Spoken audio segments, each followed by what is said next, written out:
안녕하세요. 한옥 7일 작업을 전문으로 하고 있는 유재경입니다.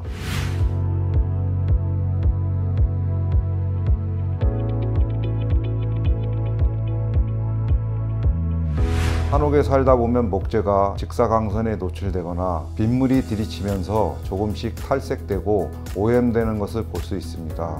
오늘은 목재 탈색과 경미한 오염에 대하여 주기적으로 관리하는 방법을 알려드릴 겁니다.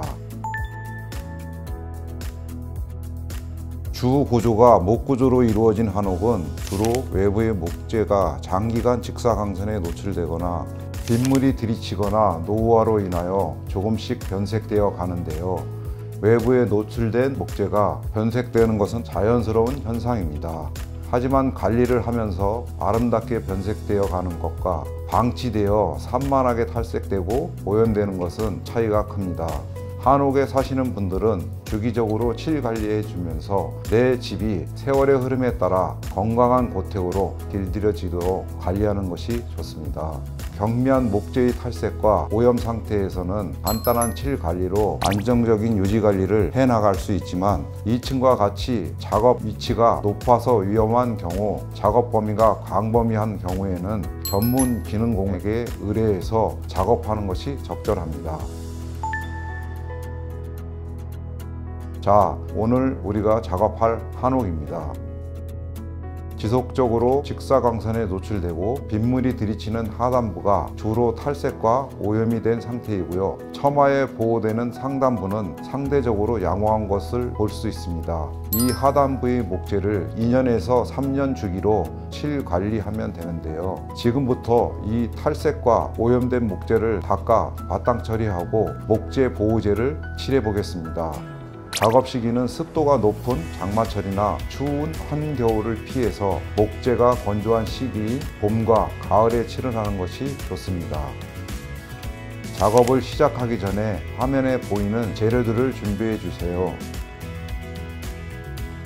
사포는 나무 상태에 따라 80에서 120방 정도 준비해 주세요. 붓은 9cm에서 12cm 정도를 준비하면 사용하기에 좋습니다. 보양제는 벽체에 붙이기 위한 커버링 테이프와 바닥에 깔기 위한 천막을 준비해 주시고요. 한옥에 사용하는 목재 보호제는 요즘 주로 오일 스테인을 사용하고 수성 스테인, 천연 오일도 사용합니다. 이번 영상에서는 오일 스테인으로 작업을 준비했는데요. 일반인이 다루기 쉽고 재도장하기 쉬운 도료입니다. 기존 한옥에 칠해진 도료와 다른 종류로 칠을 하시려는 분들은 이미 발라진 칠을 완전히 제거하고 새 칠을 해야 합니다. 지금부터 보양 작업을 시작해 볼 텐데요. 칠 작업할 때 도료가 미장 벽면, 바닥 석재에 물들면 쉽게 지워지지 않기 때문에 목재 테두리 벽체에 보양 테이프를 붙이고 바닥에 천막을 깔아줍니다. 보양 작업할 때 팁이 있는데요. 밑에 있는 커버링 테이프를 먼저 안쪽으로 붙이고 위에 붙인 거를 이 윗면에다 겹쳐가지고 이런 식으로 보양 작업하면은 위에서 오일이 흘렀을 때도 밑으로 그냥 바로 떨어지지 이 벽면에 오염되지 않습니다. 보양물 설치가 끝났다면 목재 표면에 바탕 처리를 해줍니다. 기존에 칠해진 도료의 막을 스크래치하고 평탄화하는 작업입니다. 그래야 덧바르는 도료가 잘 흡착이 됩니다. 작업 중 먼지를 마시지 않도록 마스크와 장갑 먼저 착용해 주시고 80에서 120방 정도의 사포로 목재 전반을 꼼꼼히 문질러 주세요. 사포질을 할 때에는 나무 결 방향대로 결이 이 방향으로 나와 있기 때문에 항상 이쪽 방향으로 이렇게 사포질을 해 주셔야지 한번 이렇게 스크래치가 나면 이거는 갈아내지 않는 이상은 없어지지 않습니다. 주의하셔갖고 꼭 결 방향으로 사포질 해 주시기 바랍니다. 조각이나 새시리 부분은 사포를 접어서 파여진 모양과 홈을 따라 문질러 주는데 형태가 훼손되지 않도록 적당히 힘 조절해 주세요.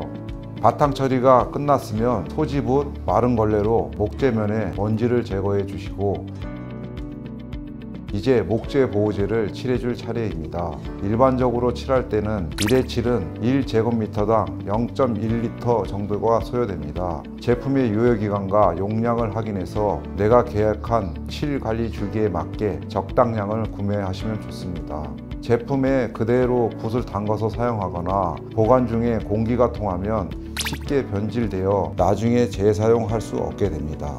오일스테인은 색상이 다양한데요. 신축하지 오래되지 않아 목재색이 밝은 한옥은 투명색 한 가지만 사용하면 됩니다. 목재의 변색이 짙어지기 시작한 한옥은 투명색과 다른 색을 조색하여 사용하면 좋습니다. 일단 조색 비율은 15대 1로 섞은 다음 목재 표면에 부분적으로 시험해 보면서 내가 원하는 자연스러운 색감으로 비율을 조절해 주세요. 유색 비율이 안 맞아서 색이 짙게 나올 때는 투명을 더 섞어서 칠을 연하게 해서 나무에 칠하는 것이 좋습니다. 칠은 최소 2회 이상으로 해주는데 한 회차의 칠을 건조 시간은 보통 12시간 정도 걸리고요. 하도를 할 때는 흐르지 않을 정도의 많은 양을 칠해 줍니다.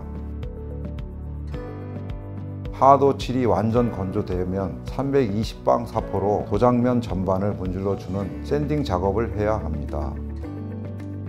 너무 세게 하면 칠해놓은 걸 다 벗겨내는 거예요. 그래서 이제 섬유질 쓴 것만 부러뜨리기 위해서 그냥 살살 이렇게 슬슬 왔다 갔다만 해주시면 돼요. 부드럽게 정리하고 상도 칠을 해야 마감 완성도가 높아지기 때문에 샌딩 작업을 하는 겁니다. 샌딩 작업이 끝나면 상도 작업을 시작합니다.